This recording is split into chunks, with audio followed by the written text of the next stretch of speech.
La famiglia Nvidia Tegra saluta con affetto l'ultimo nato, il Jetson Nano 2 GB. Nvidia ci ha gentilmente inviato un kit completo da sottoporre a test. In questo primo video vedremo cos'è esattamente questo mostriciattolo, mostreremo le differenze rispetto al fratellino più grande da 4 GB e ne cureremo assieme l'installazione e il first look. Stiamo preparando un secondo video nel quale mostreremo invece l'incredibile potenza di questo piccolo single board computer dal punto di vista del calcolo parallelo. Restate collegati.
Le differenze nell'hardware consistono nel ridotto quantitativo di RAM a bordo, 2 GB anziché 4, e nella dotazione di hardware meno abbondante. La versione 4 GB dispone di 4 porte USB 3.0, una porta HDMI ed una DP. Dal punto di vista del software è stato abbandonato il Windows Manager GNOME per utilizzare LDXE, decisamente più parco di risorse di memoria. La versione 2 GB ha anche configurata una immagine software predisposta con progetti DAI e ML. Tuttavia il prezzo è davvero concorrenziale. Il Nano 2 GB verrà venduto a $59 contro i $99 della versione 4 GB Barebone e di $160 della versione con alimentatore microSD precaricata e telecamera inclusi nel kit. Per lo stesso prezzo di un 4 GB possiamo acquistare 2 o addirittura 3 borse da 2 GB senza praticamente risentirne a livello di prestazioni.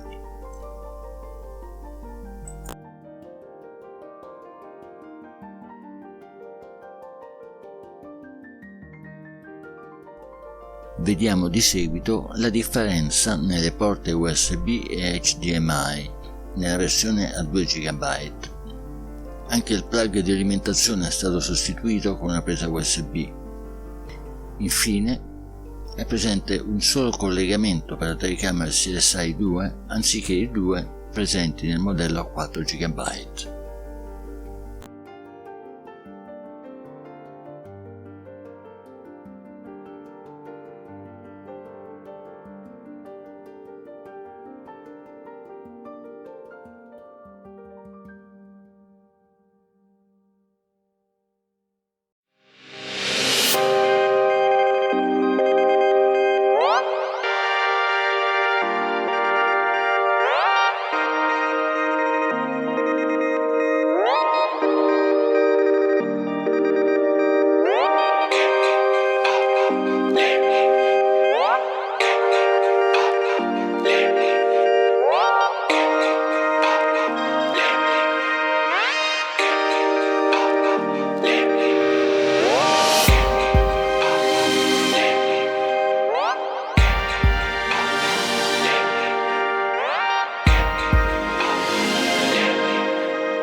E per oggi abbiamo terminato. Se il video vi è piaciuto non dimenticatevi di sottoscrivere il canale e di lasciare un like. Sul nostro blog troverete quotidianamente nuovi articoli relativi a Raspberry e Arduino.